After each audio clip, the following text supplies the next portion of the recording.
Good morning, Mr. Farai. Welcome to Daily Entrepreneur Podcast. My name is Karabo Malapile. So today we are speaking about, small, medium, macro enterprises, and we want to know the partnership between that and MANCOSA. So we are framing the landscape in SA around SMEs and the role it played during apartheid.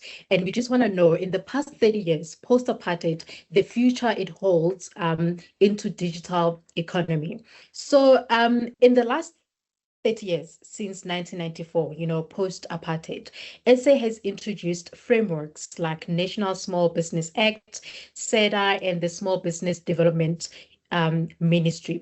Yet SME, they fail. The rates remain among the highest globally. What does this gap between policy intent and ground level reality reveal about the barriers, the access to finance, market access, and skills that democratic governments has failed to dismantle? There's a lot that has been done in terms of the architecture of SMME support in South Africa since the end of apartheid. We've got the National Small Business Act, which was this foundational legislation that established the definition of SMMEs across many different sectors. And it created that basis for support of SMMEs.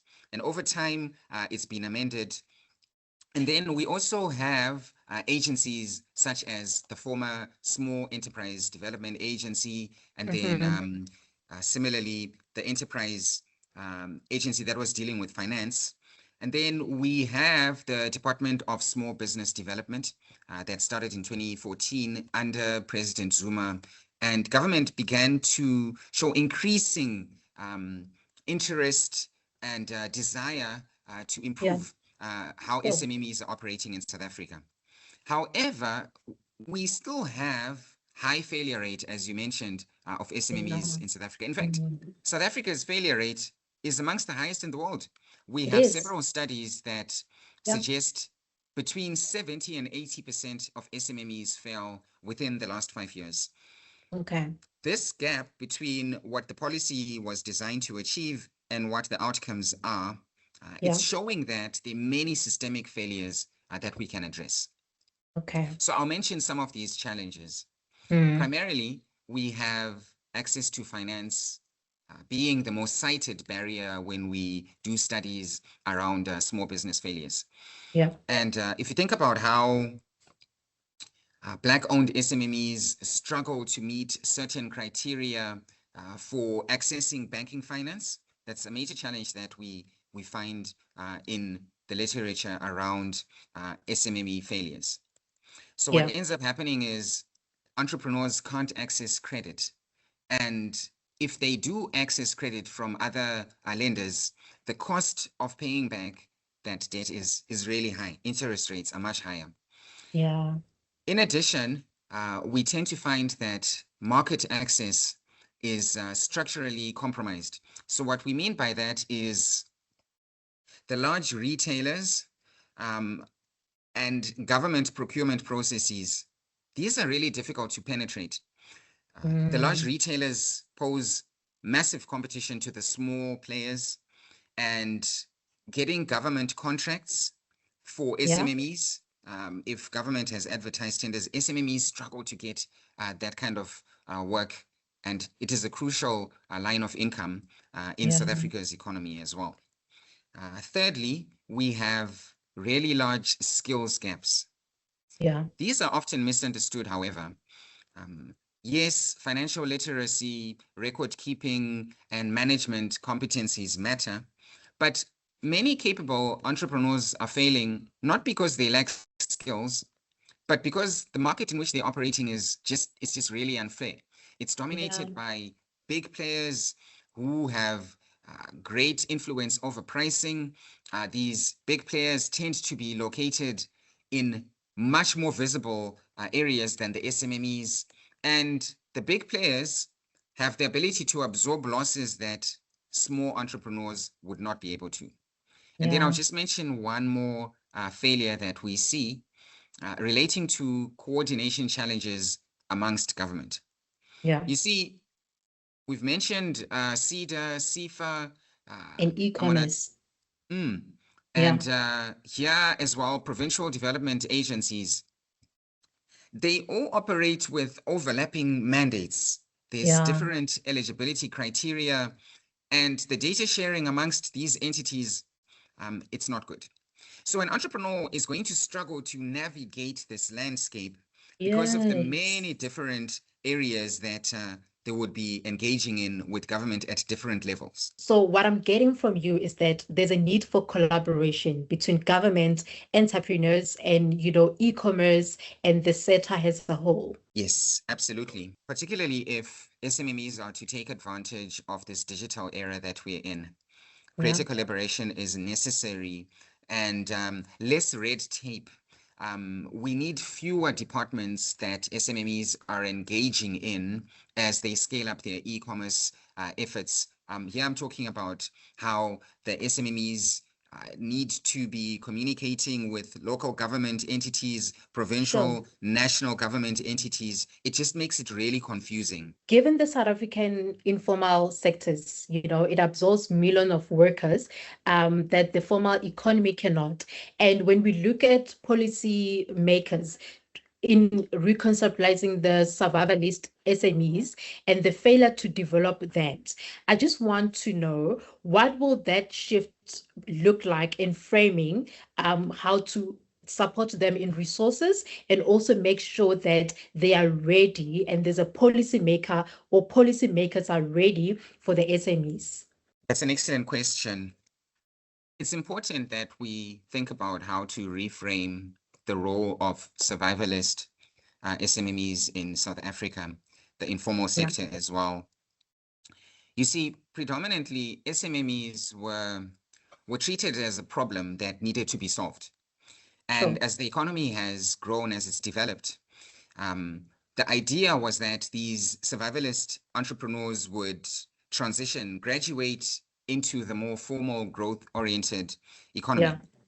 This goal, however, of turning spaza shop owners into registered retailers and these street vendors into e-commerce merchants, e-commerce giants, the informal mechanics to become certified workshops, I think is problematic.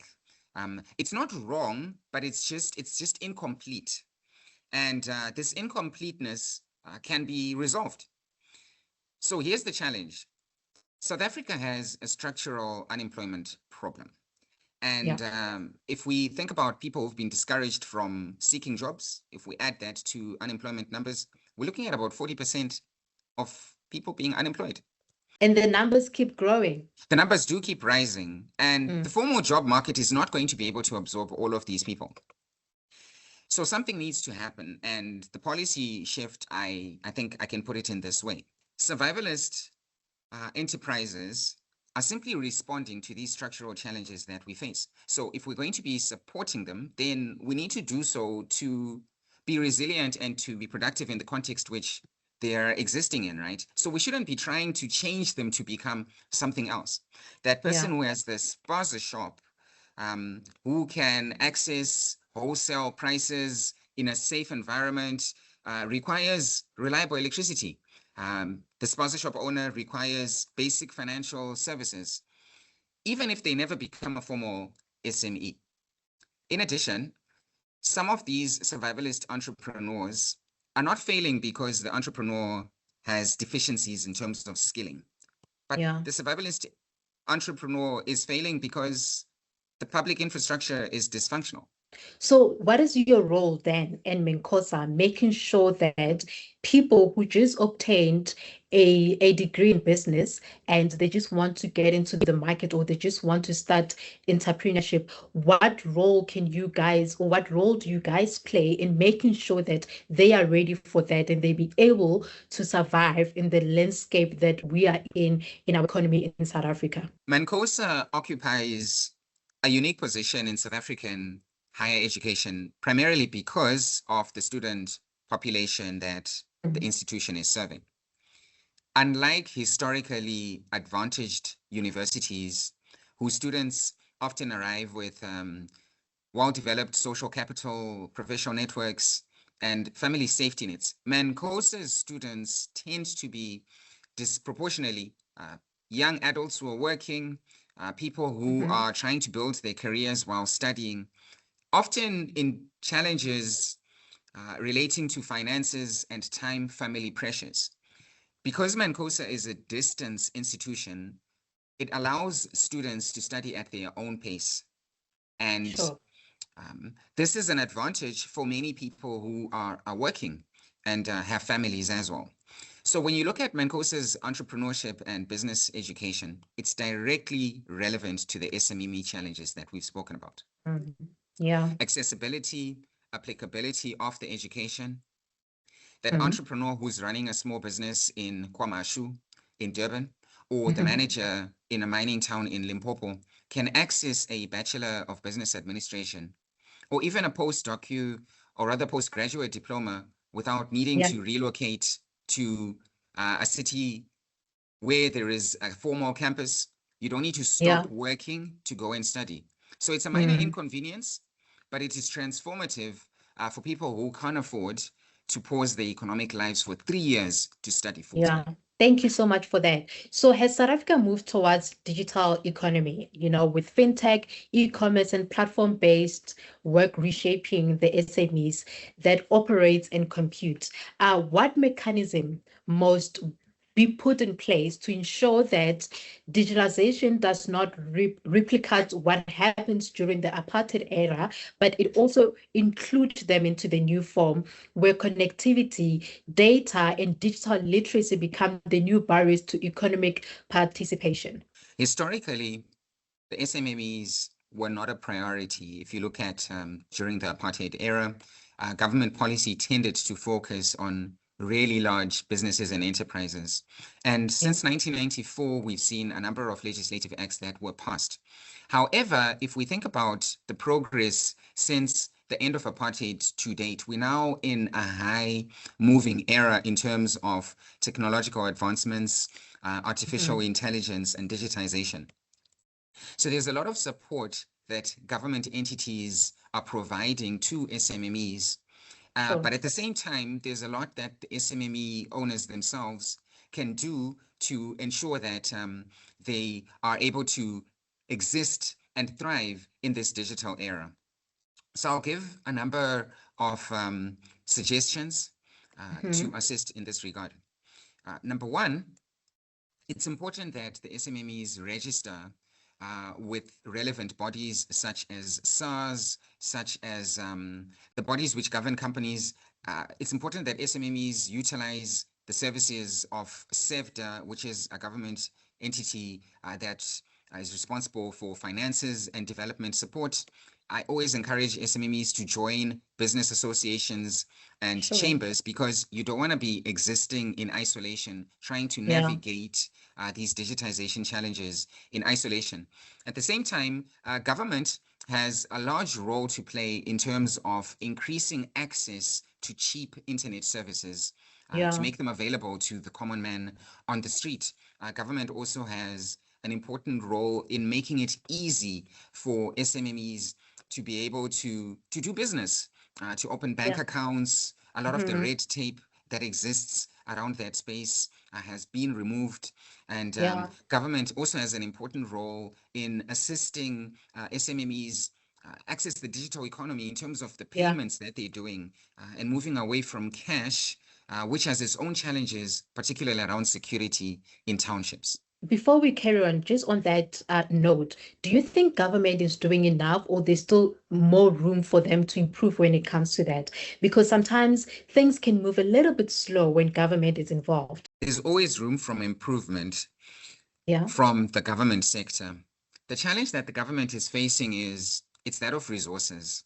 We simply don't have enough money to solve all of the economic problems that South Africa is facing. True. And here, we have a number of policies that government has put in place. Government has changed their strategy in terms of how to assist SMMEs. So before, government had separated support for financing SMMEs versus support for developing SMMEs. And now they've brought that under one umbrella. So there's a lot of services that government is already offering in terms of upskilling SMME owners, in terms of the courses Yeah. that they can do. Government can help you if you want to become an exporter, assist you with navigating the legislation and Yeah. scaling your business as well. But at the same time, there are some fundamental spaces that government is not doing enough, I believe. For instance, Yeah. some of those SMME owners who are informal struggle to find spaces where they can sell their products.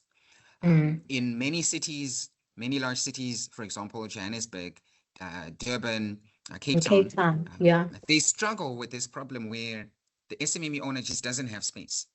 Sure. And now you find SMMEs operating in really random places where there's very little foot traffic. I stay in Cape Town in the southern suburbs, and you will find a clothing shop in a street, a residential street, but Yeah. there's very little people who are going back and forth, you see. So these are challenges that we see in terms of the businesses that tend to thrive are those businesses that have great visibility, and SMMEs tend to struggle with that. And government can assist. I think they can certainly do more to increase the visibility of SMMEs. Thank you. Yeah. Oh, that's great. And for someone who's an entrepreneur or wants to get into this platform, I think this information is quite vital for them. And what are some of the measures that entrepreneurs can implement now, to address some of the challenges that we just discussed on this episode? Since we are in a digital economy that is fast advancing, I would encourage SMME owners to really invest their time into increasing, scaling up their digital presence. You don't need to have a fancy, expensive website because it costs money to run and host a website. You need to pay someone likely to develop the website, and you might not have the funds. However, it's free to open a Facebook account, an Instagram page. A lot of business that happens at this level, particularly at the micro level, is happening through social media. You can also have a presence on e-commerce platforms such as Takealot, also Amazon, at a much lower cost than what it used to be before to be able to sell your products on these platforms. Something else the SMME owners can do is they can build relationships with other SMME owners. So here, join the local grouping that you have in your area and share information rather than trying to operate by yourself, because we do have in communities, we've got these small business chambers, and a lot of SMME owners are not aware of them. You can get a lot of information from associating yourselves with these chambers in your area. And then I just want to mention one more thing regarding how you are operating your business as an SMME owner. It's important that you understand your cash flow cycle, not just your profit, because many SMME owners are confusing being profitable with being a solvent business. A business can be profitable on paper and still fail simply because customers pay late and suppliers are demanding early payment. And some people at the micro level are selling their products on credit. And then people who have taken the products are not paying them. So this has to do with being on top of your game regarding how you are utilizing credit cycles, cash, and just making sure that you're up to date with products that have been sold and how much cash has come into your business. So for someone who's an entrepreneur, right, and they've been watching this episode and they're trying to either build or rebuild the things that they've already have in their disposal, what are some of the measures that entrepreneurs can implement now, to address some of the challenges that we've already discussed on this episode? Firstly, I would recommend that you get your financial records in order from day one. The single most common reason that SMMEs cannot access finance, that they can't tender for government contracts, that they can't prove that their businesses are viable, is that they don't have auditable financial records.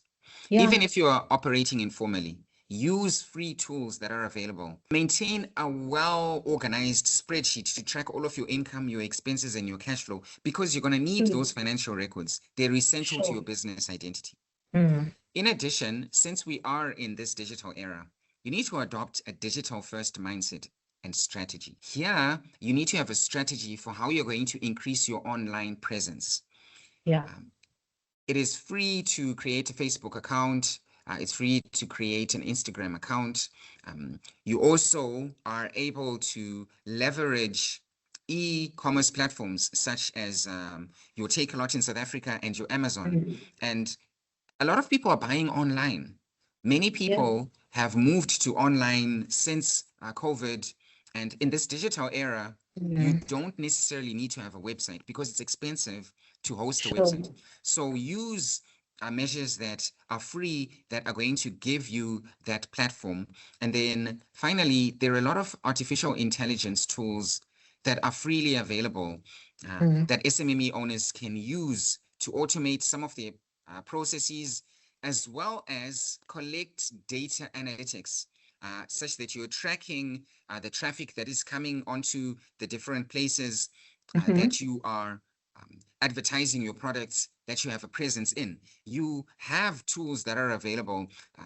Even YouTube now is powerful for e-commerce, and it's also powerful for SMME owners.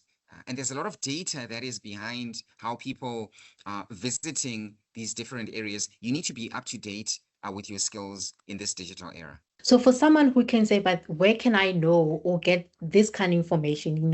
Is it something that is included in your curriculum at MANCOSA to say, oh, there's a need for people to move digitally because almost everything is online? Is it a package of information that people can access to know that if I want to build my company on a digital scale, these are the things that I need to know. This is where I need to go, and this is what I need to do. Is that something that MANCOSA is also focusing on for people that do not have or have the knowledge of this information? MANCOSA's curriculum is very relevant to the SMME context. We have qualifications that are accredited by different government entities such as the Council of Higher Education, the Department of Higher Education. And then here I'm talking about your higher certificates, your degrees, your diplomas, and as well as advanced studies in business that entrepreneurs can do. At the same time, MANCOSA also offers short learning programs.